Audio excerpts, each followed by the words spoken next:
반갑습니다. 저는 AWS 레드시프트 스페셜리스트 이동훈입니다.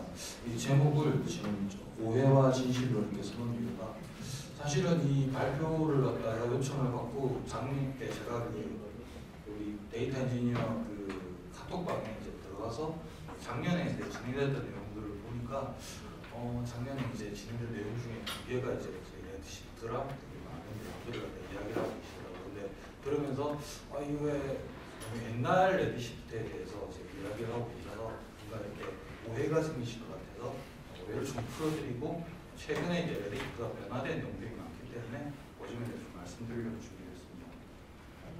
앞에서 나와서 이야기하고 있는 뭐 하는 애인가 궁금하신 것 같아서 이제 정체를 일단 좀 말씀드리면 저는 이제 과거에는 CNS라는 회사에서 DW 관련한 SI를 한 10년도 했었고 그리고 오라클에서 이제 웹사데이터라고 하는 제품을 좀 오랫동안 작업을 했습니다.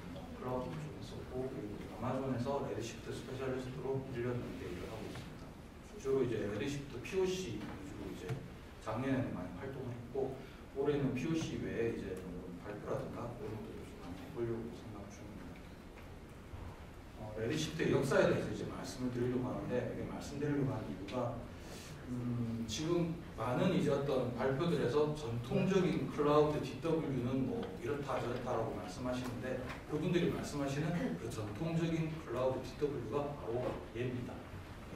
그래서 2013년도에 이제 시작이 됐는데 MPP 아키텍처라는 걸 혹시 아실지 모르겠는데 과거에 이제 MPP 아키텍처라고 하는 것은 이제 이렇게 이제 서버와 컴퓨터 노드와 스토리지 노드가 이렇게 붙어 있는 모양을 갖다 이야기를 하고 있습니다.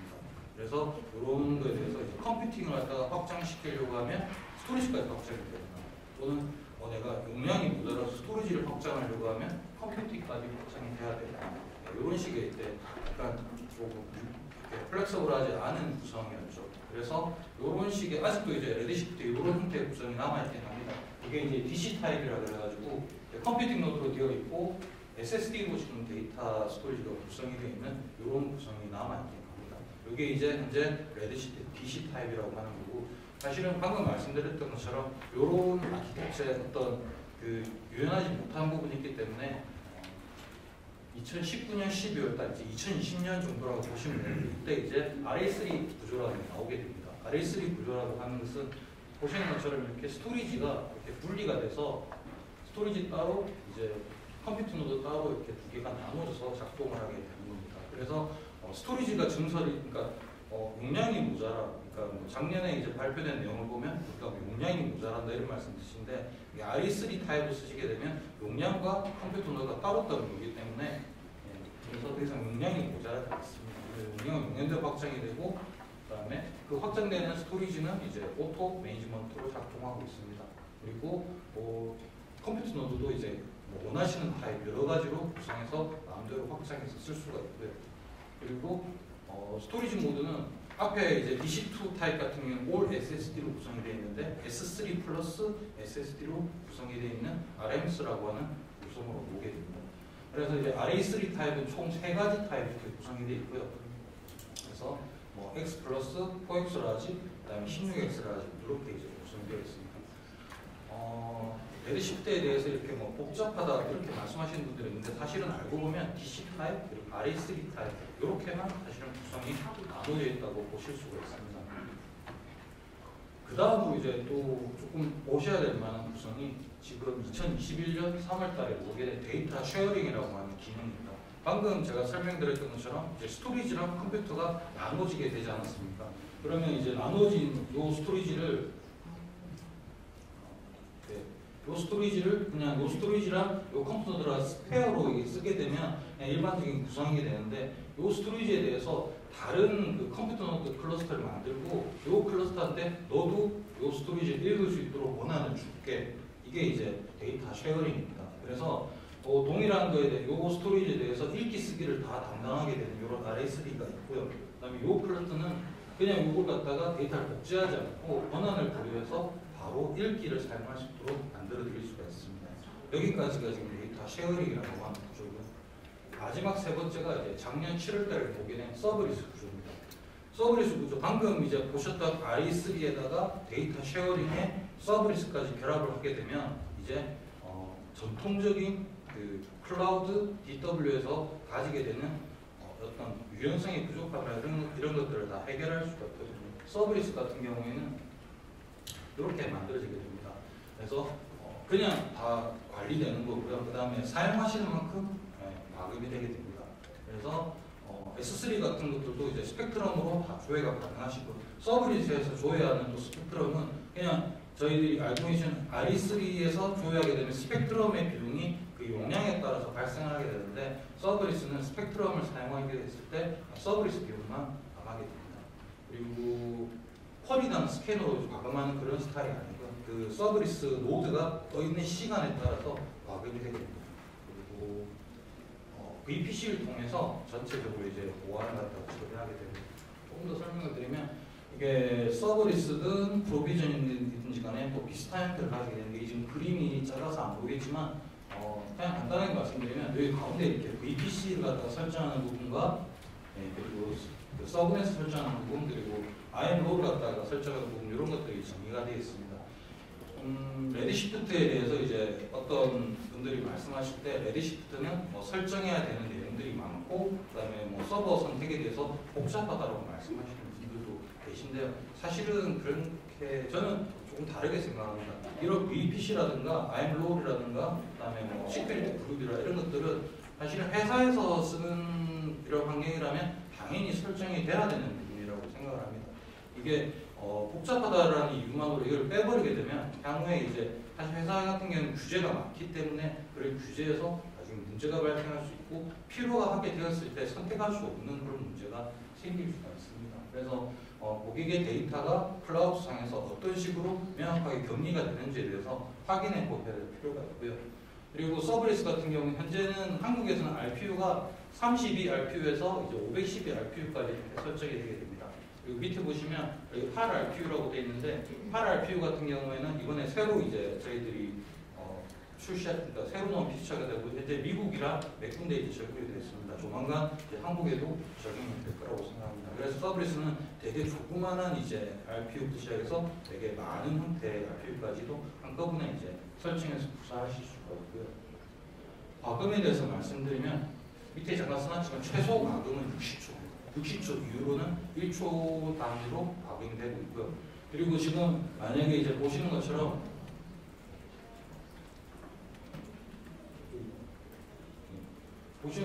이렇게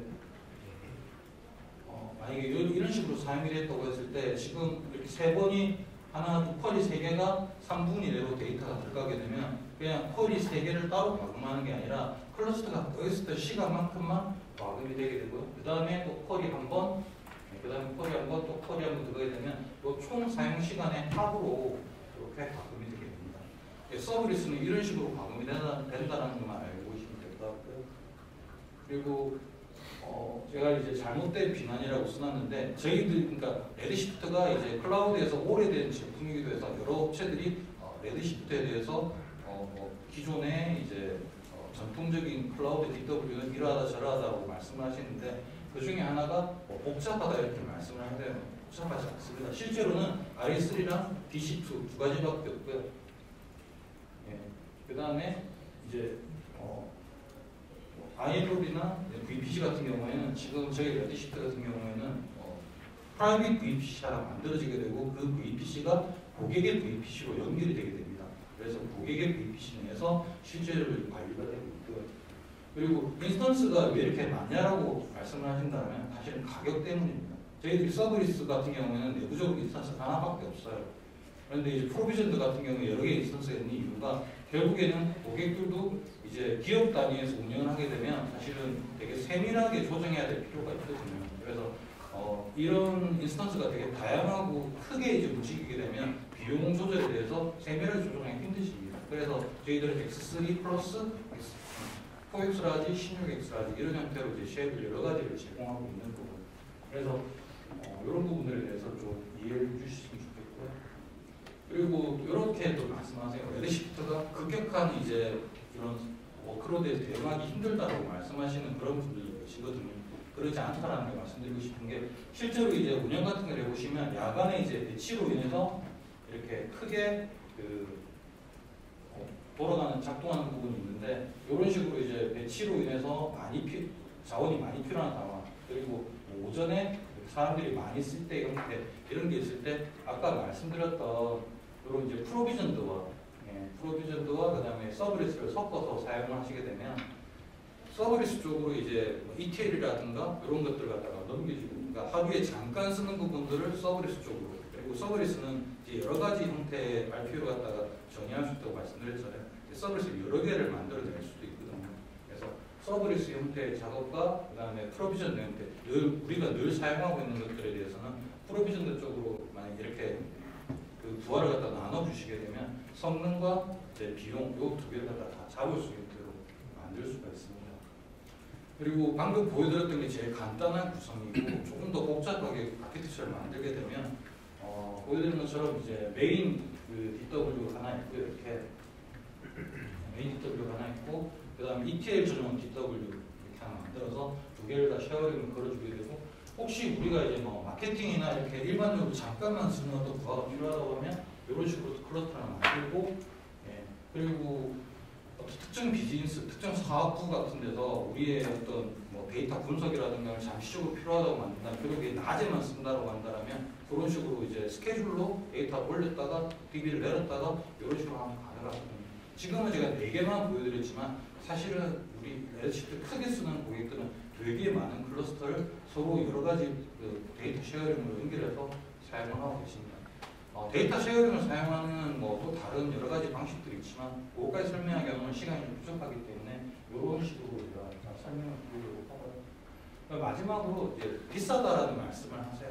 그래서 과거에 이제 제가 서브리스 앞에 이제 뭐 RE3라든가 그다음에 DC2 같은 경우에는 하루 종일 이제 켜놓는 형태가 됩니다. 만들어 놓으면 물론 중간에 끄실 수도 있지만 기본적으로 이제 떠 있는 걸 기반으로 했을 때 보면 가격 비용이 좀 이렇게 플렉서블하지 않다라고 생각할 수 있는데 부하에 대해서 이제 분리를 시켜서 서브리스랑 프로비전들을 섞어서 사용하시면 그렇게 비싸지 않게 사용하실 수가 있고요. 그리고 레드시프트 같은 경우에는 아까 보여드렸던 여러 가지 형태의 쉐입들이 있지 않습니까? 쉐입들에 따라서 보안의 수준의 차이가 없습니다. 저희들 같은 경우에는 비싸든 싸든 동일한 보안 수준을 제공해드리고 있고요. 그리고 지금 다들 아시겠지만 어떤 퀄이라는 비용을 낸다든가 어떤 그런 식의 서비스들도 있어요. 레드시프트가 아닌 어떤 다른 이제 서비스들을 보면 퀄을 날리는 거에 따라서 비용이 부과되는 그런 서비스도 있는데 고객사에서 이제 그런 요청들이 오세요. 처음에는 괜찮은데 우리가 쓰면 쓰고 사용자가 많아지면 많아질수록 점점 비용이 감당하기 힘들다라는 말씀을 하시거든요. 아까 보여드렸던 그 프로비전드와 서브리스를 적절하게 연결하시면 예측할 수 있는 수준의 비용이 발생하게 됩니다. 그래서 그런 부분들에 대해서 비싸다라고 말씀하기 힘들고 그리고 마지막으로 저희들은 AWS에 포함되어 있는 제품입니다. 물론 레드시프트 DW에 대한 특화되어 있는 제품이고요. 지금 다들 아시겠지만 데이터 분석 또는 DW라고 하는 게 DW 단독으로 작동하는 경우도 있지만 DW, 머신러닝, 스트리밍 아까 그다음에 저희들 EMR 아까 앞에서 발표하셨던 데이터브릭스의 델타 그런 것들까지 다 지원을 하고 있거든요. 그래서 DW 단독이 아니라 여러 방향으로 확대되는 것까지 고려한다면 레드시프트를 사용해 보시는 게 결코 나쁘지 않은 경험이 되실 거라고 생각합니다. 여기까지 제가 준비한 내용은